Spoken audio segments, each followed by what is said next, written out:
L'étape du semis est déterminante dans le déroulement d'une saison de production. L'emploi de semences de calibre adéquat, saines et de bonne qualité, le choix d'un cultivar tolérant ou moins sensible à certaines maladies, le choix d'une date de plantation permettant d'avoir un sol assez chaud ou encore le choix des pesticides à utiliser à la plantation sont des éléments très importants pour bien réussir. Toutes ces décisions sont prises en fonction du type de marché, des variétés cultivées ou encore du type de sol. Mon nom, c'est Maxime Cardinal. Je suis producteur de pommes de terre, les pommes de terre cardinales à Sainte-Brigitte. On planifie notre saison selon notre marché. On a des terres plus sableuses qu'on est capable de planter plus tôt. Fait qu'on met nos variétés rotatives dans ces sols-là. Après ça, on a des terres plus lourdes qui vont être plus pour l'entreposage, les pommes de terre qu'on récolte plus tard en saison. Définir quels insectes et maladies seront susceptibles d'attaquer la culture permet de prévoir les traitements à effectuer lors de la plantation. Il est commun d'appliquer au moins un fongicide et un insecticide au semis. Les traitements protégeront la culture de ses ennemis dès la levée. Comme la liste d'ennemis de la pomme de terre est longue, une bonne protection en début de saison augmentera les chances d'une bonne implantation au champ. Les traitements fongicides à la plantation visent à réduire les risques de développement de diverses maladies fongiques. Les traitements insecticides offrent une protection en début de saison contre la plupart des ravageurs de la pomme de terre. Puisque les produits perdent leur efficacité au cours de la saison, le dépistage hebdomadaire est très important. Il permet de déterminer quand il sera nécessaire de faire un traitement foliaire. Deux méthodes d'application peuvent être utilisées lors de la plantation. L'application au planton et au sillon. Le choix du type d'application dépendra du produit et du type de sol. Une fois la plantation terminée, les fongicides et insecticides appliqués au feuillage prennent le relais quelques semaines plus tard. Les pesticides utilisés à la plantation vont influencer grandement le choix des produits en application foliaire durant la saison, car il faut gérer au mieux le développement de résistance aux différents groupes chimiques. Effectivement, avant de rentrer dans les détails du développement de la résistance, il faut en comprendre les problématiques. Donc, il faut savoir que c'est très long pour une compagnie et très coûteux de développer des molécules. Donc ce processus étant long, complexe, il est important de pouvoir sauvegarder l'efficacité d'une molécule le plus longtemps possible afin que le producteur, lorsqu'il aura affaire à une problématique d'insectes ou de champignons, il puisse compter sur une molécule qui soit efficace. C'est un petit peu le même principe qu'avec les antibiotiques.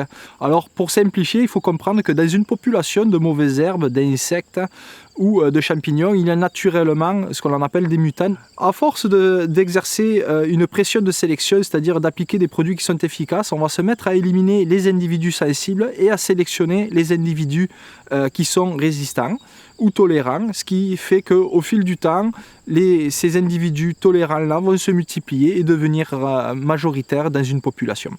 Alors évidemment, les bonnes pratiques, bien, dans le meilleur des cas, il faut utiliser le moins possible les pesticides pour en garder leur efficacité parce que comme on va le voir un petit peu plus tard, tout est une question de gestion de groupes chimiques et de familles chimiques. Donc moins on va utiliser des produits et plus on aura de choix pour pouvoir intervenir sur des problématiques. Donc le maître mot, c'est n'utiliser les pesticides que lorsqu'on en a besoin. Bon, il y a un grand principe de base, c'est évidemment alterner l'usage de différents groupes chimiques. Donc on peut utiliser des groupes chimiques en alternance ou on peut utiliser aussi des groupes chimiques à mélange. Donc en ce moment, ici au Québec, on utilise beaucoup de mélanges du groupe 3 et du groupe 11. Alors il faut faire attention parce que évidemment le groupe 11 et le groupe 7 sont des groupes qui sont très susceptibles au développement de résistance rapide, particulièrement le groupe 11 et le groupe d'estrobilurine. Donc utiliser en alternance, changer de groupe, ne jamais faire d'application deux fois par exemple avec un même groupe chimique pour casser le cycle du champignon. Ce que l'on peut faire également qui est intéressant, c'est qu'on peut utiliser des produits biologiques en alternance avec des produits chimiques lorsque le risque est faible. Donc par exemple, on pourrait utiliser des produits du groupe 3, du groupe 7 et du groupe 11 en alternance et puis utiliser des produits comme des acides phosphoreux, du LifeGuard ou du double nickel qui sont deux produits biologiques et on pourrait utiliser dans la séquence ces produits-là afin de casser vraiment une éventuelle sélection de groupes résistants. Pour le Doryphore, ce que l'on fait par exemple, c'est que on a très peu de choix en termes de traitement à la plantation. Donc ce que l'on va faire en général, c'est qu'on va utiliser un groupe 4, un néonicotinoïde. Puis qu'ensuite, quand il y a un retour plus tard en saison en foliaire, on va utiliser un groupe 5 comme du Delegate ou un groupe 28 comme du Coragen. Et ce qui est important aussi de faire, c'est d'essayer d'année en année, on parle de rotation au sein d'une même année, mais on essaye aussi d'année en année de faire des rotations, de ne pas toujours utiliser les mêmes produits. Plusieurs pratiques doivent être adoptées pour limiter l'application de pesticides durant la saison. Lorsqu'il est justifié d'utiliser un produit, il est important de respecter la dose homologuée et d'utiliser un volume d'eau approprié. Il faut également appliquer le produit lorsque les conditions climatiques sont optimales. Employer un produit adéquatement assure une efficacité maximale et évite d'éventuels traitements supplémentaires. L'étape du désherbage est très importante car elle élimine la compétition tout en facilitant les opérations à la récolte. Les conditions idéales pour les herbicides dans la pomme de terre comme dans les autres cultures, pour un herbicide de prélevé, c'est un sol qui est bien préparé, donc bien émietté. On va également traiter après les semis de la culture, comme je l'ai dit, donc les buts sont déjà constitués. Et ce qui est important, c'est qu'il y ait une pluie 7 à 10 jours après l'application de l'herbicide afin que la molécule soit mise en solution dans le sol, puis que les mauvaises herbes en émergence puissent pomper l'herbicide. Alors au Canada et au Québec, le principal herbicide qui est utilisé par les producteurs en prélevé, c'est le Lorox, c'est le fameux ligneron. C'est le produit qui est le plus utilisé parce qu'il marche très très bien, il a un large spectre d'action, il marche bien contre les graminées, il marche bien contre les dicotylédones.